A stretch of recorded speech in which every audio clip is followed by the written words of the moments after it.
Il progetto dell'autonomia energetica del Veneto è fondamentale come quello delle derivazioni idroelettriche. Nella partita saranno coinvolti la provincia di Belluno e i comuni interessati. Parola di Massimo Bitonci, l'assessore regionale allo sviluppo economico, che in una recente dichiarazione ha smentito di aver mai fatto cenno alle quote della istituenda società chiamata a gestire gli introiti alla scadenza delle grandi concessioni nel 2029.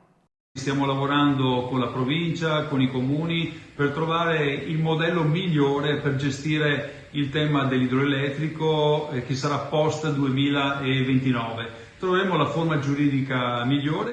C'è però un fatto ed è ineludibile: il 70% dell'energia prodotta in Veneto arriva dalla provincia di Belluno e 24 delle 35 prese d'acqua complessive sono bellunesi. A fronte di questi dati, i Dem hanno chiesto che in una possibile società che controlli acqua e energia la provincia di Belluno abbia un ruolo pari e quantomeno dignitoso rispetto all'energia che produce.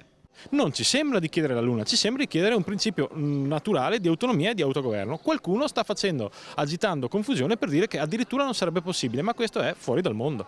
Casi di partecipazioni societarie analoghe esistono nelle more delle leggi del Rio e Madia, ma fino ad ora ci si è dimenticati della legge 25 della Regione del Veneto, che dice che le competenze di acqua e energia devono essere trasferite dalla Regione alla provincia di Belluno. Si usa la legge Madia per dire che le società pubbliche, o meglio che le province, non potrebbero fare società pubbliche su questo genere di argomenti, ma non è assolutamente vero. Faccio un esempio molto chiaro che così ci capiamo. A2A, che ha la gestione di gran parte dell'idroelettrico in Lombardia, ha tra i soci il comune di Milano e di Brescia, quindi due pubbliche amministrazioni. Se fosse vero quello che dicono oggi a Belluno sulla Madia, vorrebbe dire che A2A dovrebbe dismettere le quote pubbliche, ma non è assolutamente così.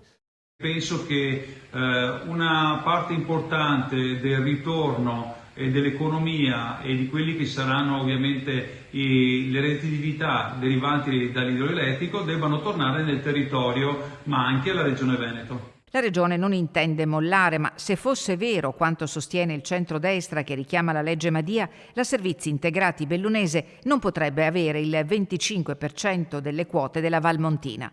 Quindi la società può essere costituita e la provincia di Belluno può esserne azionista. Il punto è volerlo.